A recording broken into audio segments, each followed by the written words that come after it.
Hey guys, welcome back to my kitchen. It's been a while since we've been here. It's been several months, in fact. But what I like to do is that I like to share with you guys a post-workout meal that I like to eat that is nutrient dense, high in protein, high in macronutrients, and high in micronutrients. And the reason why I wanted to do this is because I've been noticing there have been a lot of why I'm no longer vegan videos, a lot of ex-vegan videos. Now, I'm not one to proclaim that I know for sure why people quit veganism. It may be for legitimate reasons. A lot of times it could be for fallacious reasons. Like, at surface value, certainly veganism seems like it's appropriate for everybody. But, if we examine the human organism mechanistically, there are a lot of minor things that may be going on in the human organism that we don't fully understand. So I'm not going to be presumptuous and to say that everybody who's an ex-vegan is a liar. But in some cases, I think they are lying. Like if you look at someone like Nikocado Avocado, for instance, I think he's being dishonest because he's someone who says that he quit veganism for health-related reasons.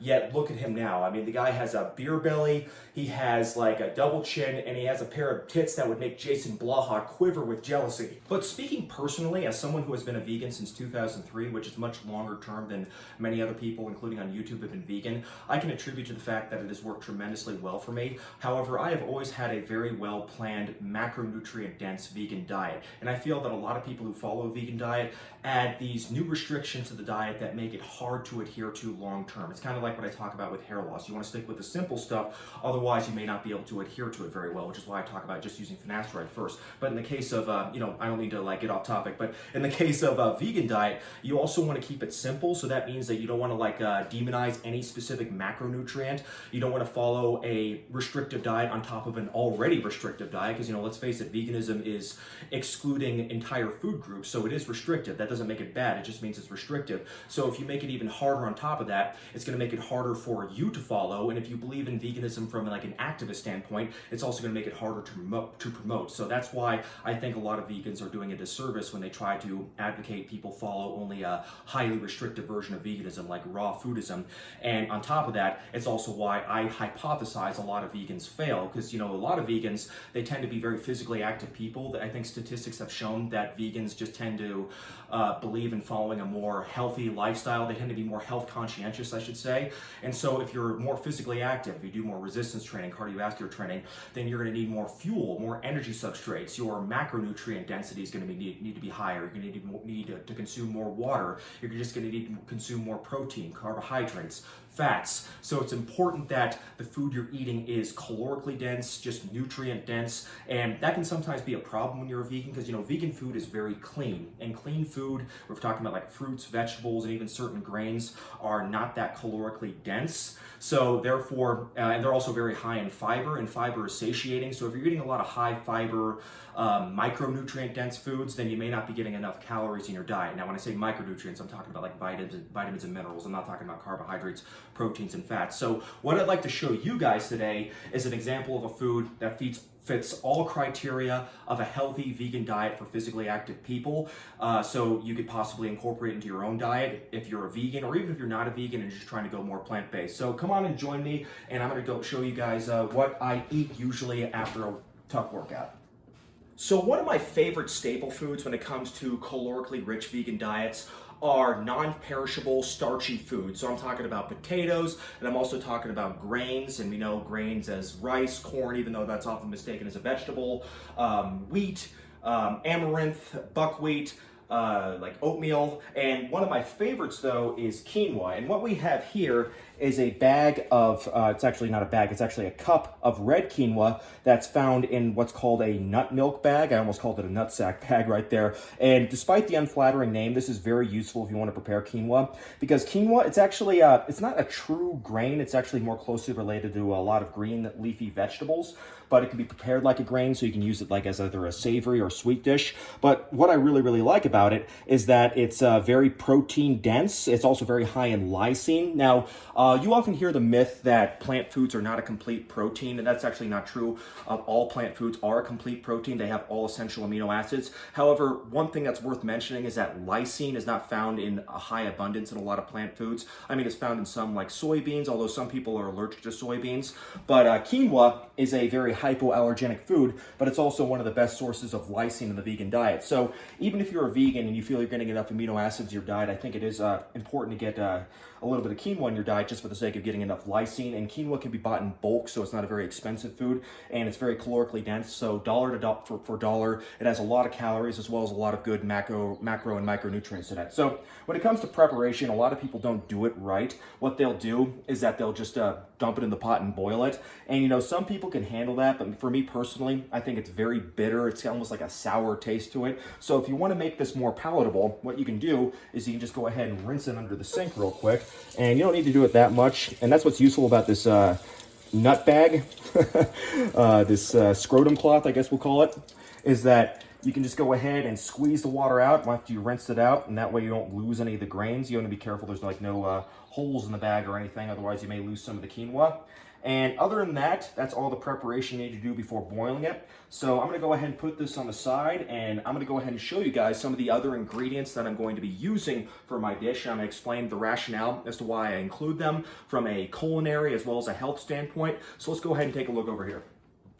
All right, so since we're over here now, I'm gonna go ahead and put my chef's hat on because, you know, as much as I like keratin, I prefer keratin to be on top of my head. I don't like it in my food. So I'm gonna go ahead and put my cute little chef's hat on. Oh, I got a big head, so that's a tight fit. And let me go ahead and introduce you guys to some of the glorious ingredients I'm going to be using in my dish. So the first one we have over here are carrots, and I think it's important for all vegans and just everybody in general, even if you're not a vegan, to include some orange foods in your diet. That includes things like sweet potatoes, carrots, and yams, because they're a very good source of beta carotene. Now, the thing about beta carotene is that it's not vitamin A, but it's a kind of like a bioequivalent of vitamin A, because your body will convert beta carotene to vitamin A, and that's a good thing because vitamin A is actually toxic. It's possible to get vitamin A hypervitaminosis, and if you're eating beta carotene, that means your body will only convert beta carotene into the amount of vitamin A your body needs. And some people have like different conversion rates than others. So some people may require more vitamin A than others, but if you eat like one sweet potato or a few carrots, for instance, that'll be like, you know, several 100% beyond your RDA requirements of vitamin A. So just having some carrots in your diet should probably be good enough for most people. And also they taste good as well. So another food I like to eat is garlic, and garlic has been shown to have a cardioprotective effect, and it's also just adds flavor. You know, I grew up with an Italian mother, so having some garlic in my diet has just been like a staple of my cuisine since childhood. So there's a bit of nostalgia, but it's mostly just from a flavor standpoint. I know some people can't stand garlic. If you don't want to include garlic, that's not too important. And the next ingredient we have over here is celery. Now, I know it seems paradoxical to include celery in a meal that's about like caloric and nutrient density, because this is very low in calories. It actually has a negative caloric effect on the body, meaning that your smooth muscle fibers will actually use more energy digesting it than the amount of calories it has. But it's also a good way to get some extra fiber in your diet, and also a good way to add some hydration to your diet because it's a very good source of water. And here we have onions, and I have onions there mostly for flavor, but onions are also a very good source of folate. They're a good source of vitamin C. They're also another good source of fiber. Of course, if you're on a vegan diet, it's very, very rare that you're going to get too little fiber in your diet, unless maybe you're following a ketogenic diet. But of course, folate is important for cellular metabolism, and it's also been shown to have some positive anti-inflammatory and cardioprotective benefits. So onions, I know a lot of people don't like onions, but I like to include onions in my diet. I like to include as much variety of vegetables in my diet. So even if, like, you know, the base staple food is going to be high in calories, I like to include a lot of various vegetables in my diet just to add to the micronutrient density to it. So even if they don't have many calories in them, I think they complement a high calorie meal very well with just their micronutrient density. So moving on to red bell peppers. If you look at red colored foods, like whether they be tomatoes, red bell peppers, amongst others, I mean, they have the same health benefits of a lot of other vegetables, such as, you know, fiber, vitamin C, but they're also been shown to be very high in lycopene. And lycopene is a polyphenol, which is a plant chemical, which has been shown to have a very cardioprotective benefit. And that's important to me just because, you know, I know cardiovascular disease is the biggest killer of basically the human race. So I always try to include something in my diet that I know has a cardioprotective benefit, as well as an antioxidant benefit to help protect against chronic diseases like cancer. And the next one is asparagus. And the reason why I like asparagus is because it's been shown, it's been proven to actually be a good way to prevent kidney stones. And if anybody's had a kidney stone, they'll tell you it's like one of the most painful things they can ever imagine. And I've never had a kidney stone, but I've had friends who've had kidney stones, and the amount of agony I've seen them in just made me realize that there's nothing I want to do that would even possibly get me in a position where I'd have to suffer that kind of torment. So I like to include foods that are good at preventing kidney stones. And that aside, it's also very good just preventing chronic diseases, and just like any other vegetable, very high in folate, vitamin C, fiber, all that good stuff. So, any kind of vegetable is good for you. So moving on to the next one, and this is actually not considered a food by many people. A lot of people don't know it's a food. But these are actually radish greens, and if anyone grows their own vegetables, then you'll notice that what a lot of people do is that they'll just go ahead and take the vegetables, the roots of the vegetables, if they're growing radishes, for instance, and they'll just go ahead and throw the greens away. But I think that's a terrible waste, because this stuff is perfectly edible. It's a good way to add some just fibrous bulk to your food, and fiber, like I said, is good for satiety. So if you have a bottomless pit like I do, I like to include a lot of good roughage in my diet, just so I can, because I can easily eat like 2,000, 3,000 calories of rice if I really wanted to, but by including a lot of fiber in my diet, that prevents me from overeating. But if you are actually trying to get more calories in your diet, then it might be to your benefit not to include as many greens that I'm doing, but this is what I do personally, so I just want to share that with you guys. So the next one is cilantro, and cilantro is just I add it mostly for flavor. There's nothing too remarkable about it. I mean, it's going to have the same benefits as any other vegetable, but I just like it. I know a lot of people, they have like a mutation in their taste buds, which makes it taste like soap, but for me, I think it's very flavorful. It adds just a good amount of kick to my foods, for lack of a better term. And speaking of which, the next one is jalapenos. And jalapenos, I know not everybody can handle spicy food, but like when you cook spicy food, you break down some of the capsaicin, I believe, so it's not as spicy. Personally, I love spicy food. I can handle spiciness up to like a habanero, maybe even a little bit spicier than that. But you want to be careful with the amount of hot pepper you add to your food, because as much as I like spiciness, I don't like it to overwhelm the dish so much that's all I taste. So this is a very big meal. So this is a lot of jalapenos right here. This is like a quarter of a cup right here. And that's enough to add flavor and heat to any dish. And of course, these ones right here, these are very important from a macronutrient standpoint. We have some peas, and we have some cashews. Now, the thing about cashews is that they're a very good source of healthy monounsaturated fat, and it's important to include some fat in your diet. And I prefer not to add refined oils to my diet, because they're just an empty source of calories.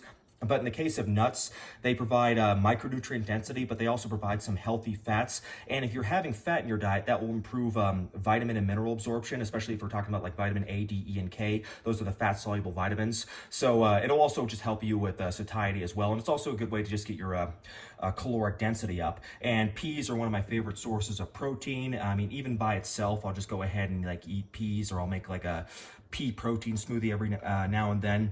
But peas, I think they're tasty, and they're just a great source of protein, and they're probably one of my favorite legumes. And they're also very, very cheap. You can buy them frozen in the bulk for a very, very low price, even during these unprecedented times. So a lot of people, when they see vegetables like these, they'll come to the conclusion that they're actually detrimental for your health. And whoops, I think I actually accidentally let my hand touch the oven right there. I don't want to turn it on just yet. But what they'll say is that they're worried about the anti-nutrient content in certain foods, and I think that those fears are dramatically overblown. And what they'll typically bring up are either lectins or oxalates.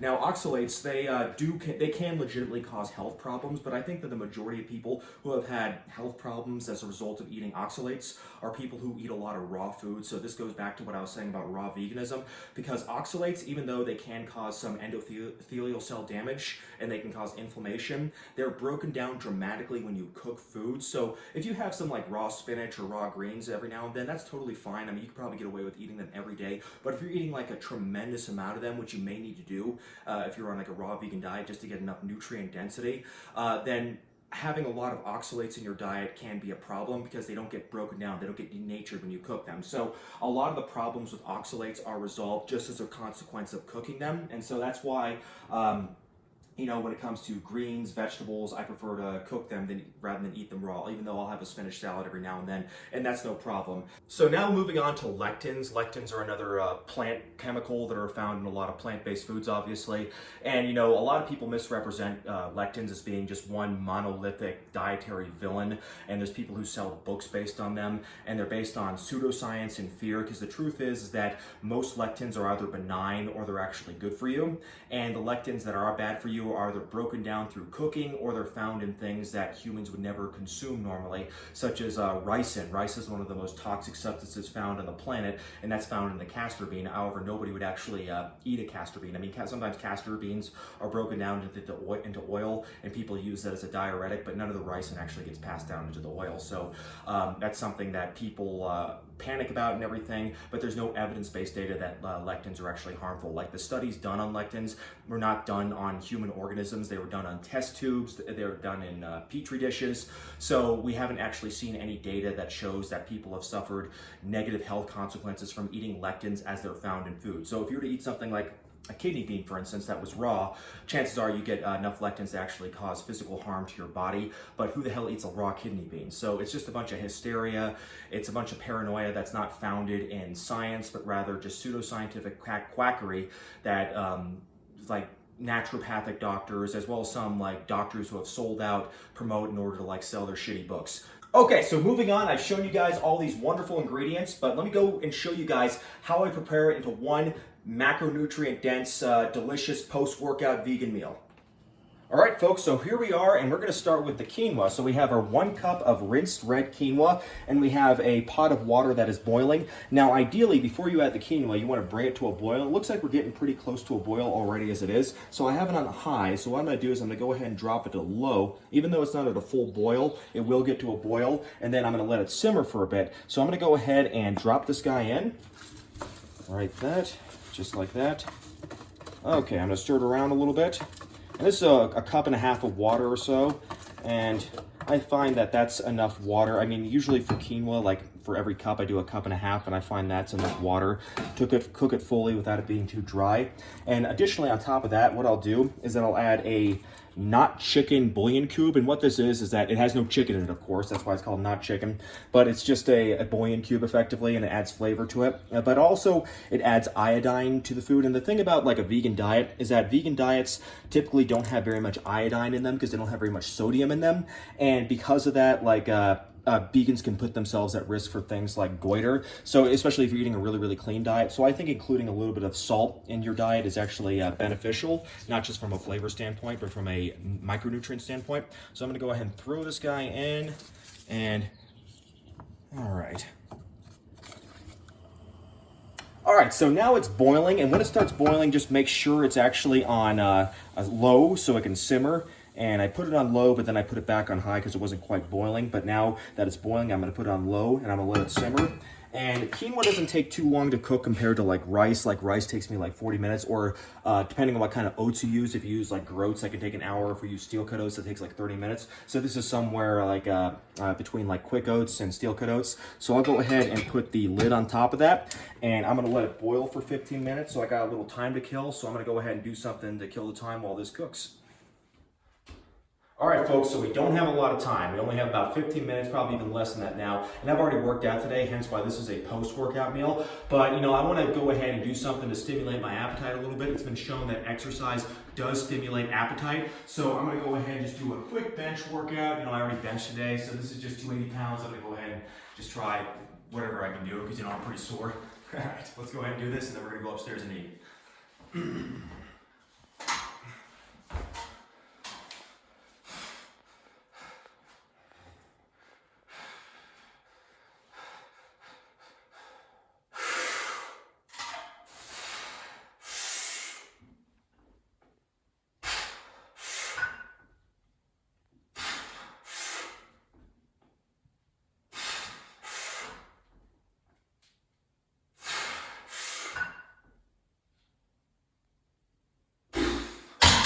I probably could have cranked out a 6 rep there, but no spotter, so I don't want to push it. But good news is I'm feeling pretty hungry, so let's go check on the food. All right, dudes, so the quinoa is mostly done. So what we're going to do now is we're going to cook the vegetables. Now, I'm not someone who advocates oils. I mean, I don't think oils are as harmful as some people say they are. But what I do when I cook with oils, that I'll use olive oil, and I won't cook at high heat because I don't want to rancify the oil. I'll cook at low to medium. So I'll go ahead and add just a little bit of this stuff in, just a little bit of olive oil. Maybe that's like 50 calories of fat right there. No big deal. You get a little bit of vitamin E with olive oil. And it doesn't really matter which order you add them in. I just go ahead and add them all. So we'll go ahead and put the garlic in. Sorry about that. Actually, I winced a little bit just because a little oil spurted up on my arm because I just washed this recently, so I think it interacted with the water. So don't do that. Make sure the pan is dry before you add any food. So I'm gonna go ahead and add the celery. We're gonna add the garlic. And you know, this will all take about like 10-15 minutes to cook. Here goes the onions. And you can cook it longer or shorter. It depends on whether or not you like your vegetables al dente. I like them pretty cooked though, for both taste preferences and also for nutritional reasons. And if you're cooking in a cast iron pan, that's actually a good way to add a little bit of iron to your diet as well. Now, I know a lot of people worry about like iron from plants. They think it's not as bioavailable as heme iron, which is found in meat. But the truth is that if you're eating plant iron, just so long as you eat it with vitamin C, then you'll get all the absorption you need. And that's why iron deficiencies are actually pretty rare, even in vegans. So, and it's also very easy to get too much iron, so you probably don't want to supplement with the iron either unless you're under a doctor's supervision or something. So we can go with the jalapenos.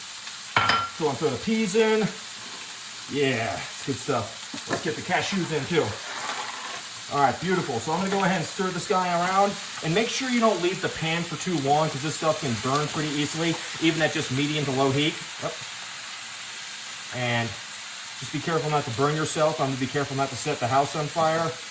And I'm gonna go ahead and stir this guy around for a little bit. And we'll be back in like 10-15 minutes or so. All right, folks, so here is the end result of this glorious post-workout dish. We have the quinoa at the bottom, we have the vegetables and the nuts all piled up at the top, and this is a very calorically dense meal. It has about 1,300 calories, or 1,245 to be exact, and as far as its macronutrient breakdown, it has 174 grams of carbohydrates, 40 grams of fat, and that's not that high, especially considering that we used a tablespoon of olive oil, and it also has 43 grams of protein, so that's nearly 200 calories worth of food from just protein alone. So that just goes to show how quinoa is such an excellent source of protein. And another thing worth mentioning is that the carbohydrate content of this dish consists of complex carbohydrates. And carbohydrates are very important, not just because it's our body's preferred fuel source for high intensity anaerobic activity, but also because carbohydrates have a protein retentive effect. And what I mean by that is that if you have like a very low carbohydrate diet and you're eating a lot of like fats and proteins, what will happen is that rather than protein being used for the repair and resynthesis of muscle tissue,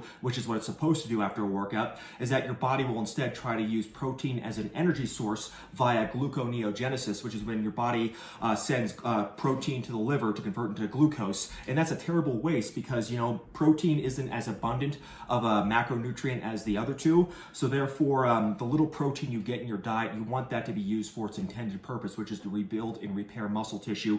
And eating complex carbohydrates from healthy sources, like, you know, plants, whole foods, you know, rather than like cupcakes, which are simple sugars, which rapidly convert into fat unless you're in the middle of like a high intensity activity or an endurance sport. It's very, very important for athletes and just for health in general. Another thing I like to add to my food is Bragg's Nutritional yeast, and this stuff is really awesome because, you know, if you're a vegan, you should take a vitamin B12 because unless you're eating, I think it's called duckweed, then there's no natural source of vitamin B12. Now, vitamin B12 doesn't come from meat. It actually comes from bacteria that's found in fresh water and soil, and it has to be added back to food because of the way we live in a sterile environment. So even like livestock has to be fed B12 in order for it to have B12. But since it's not typically found in plant foods, it's good to either take a supplement or you can eat fortified foods. And this stuff is good because not only is it an excellent source of B12, just 1 tablespoon provides 563% of your RDA of vitamin B12, but it actually has like kind of like a cheesy like flavor for some reason. So it's a good way to add flavor and nutrition to your food. So I will apply this stuff liberally, and it even melts a little bit, which I like. So there we go. You know, I could snort this stuff like Tony Montana snorts Coke. Anyways, another thing I like to do is add not red bell pepper, but just red pepper, crushed. And this is just a good way to add a little bit of spiciness to the food. You know, you're already gonna have a little bit of spiciness because of the jalapenos, but this makes it just a little bit tangier, a little bit spicier. So I'm gonna go ahead and wolf this guy down, and then we're gonna go ahead and examine the macronutrient breakdown of this dish specifically. I need to get a glass of water though, I'll be right back. It was very delicious, but let's go ahead and see how it stacks up nutritionally. So if you look at the calories consumed, it was 1,271 calories, and this actually is just based on my basal metabolism. It doesn't factor in physical activity level, and I don't like to do that because, you know, on some days I could be burning more calories than another day, so it's not like a set a number of how many calories I'm going to be burning. I mean, a really intense workout could be like 400 calories or even fewer. So it's hard to factor in just how many calories I need based on physical activity level. So I just try to get enough calories to know assuredly that I'm getting enough calories to fuel my daily lifestyle, which includes physical activity and strength training and cardio and all the other good stuff that I do. So here's all the food I ate. So you can see a wide variety of plant foods that I showed you guys already. So let's go ahead and look down at the well, let's go ahead and look at the macronutrient breakdown first. I mean, already I got 47.5 grams, and that's 34% of my protein needs. And, I'll eat anywhere from like 3,000 to 4,000 calories per day. So it'd be very easy for me to go ahead and meet those protein requirements, especially since I really prioritize protein in all of my foods. And, same thing goes for like fat and carbohydrates.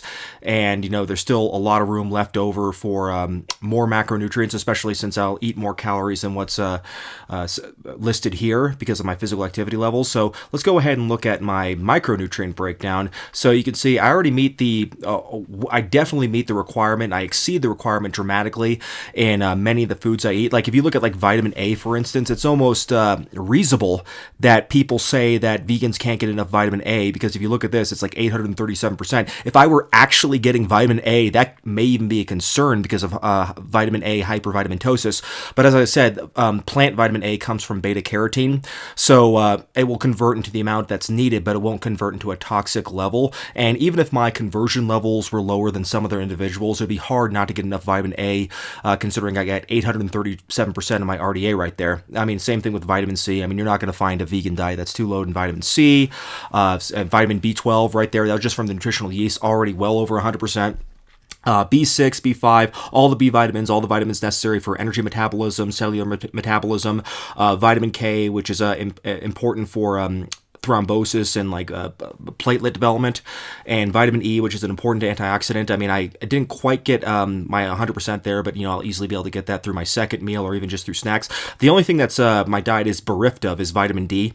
Now, vitamin D is produced by exposure to the sunlight, and of course, I don't like to get too much exposure to the sunlight because it's bad. The UV rays are bad for my skin. So I'll put sunscreen on my face and I'll let my arms get the necessary exposure, and even just 15 minutes per day has been shown to be sufficient for vitamin D development. And as far as like dietary sources go that are vegan, there actually are some. Most mushrooms have a pretty decent amount of vitamin D in them. And I was actually going to get mushrooms for my meal today, but the ones that were at Sprouts that I saw, which is a grocery store here in the USA, they looked really kind of gross, so I decided not to get them. But a lot of times I will get vitamin D from my diet, and the rest I'll just get from sunlight. And same thing goes for like all these minerals that I'm eating. Like I didn't get 100% in just this one meal, except for like a few. Like if you look at iron, a lot of people say vegans can't get enough iron, but there you go. There's 236% of my RDA. And like I said in the video already, if you are getting enough vitamin C in your diet, which I am, it's 516%, then you'll have no trouble absorbing iron. So you don't need heme iron, and in fact, heme iron has been shown to be detrimental to the health, especially when it comes to endothelial cell damage and the promotion of cardiovascular disease. So you got copper there, magnesium, manganese. I mean, like I don't have to supplement any of these minerals because I will always get enough in my diet. Even zinc.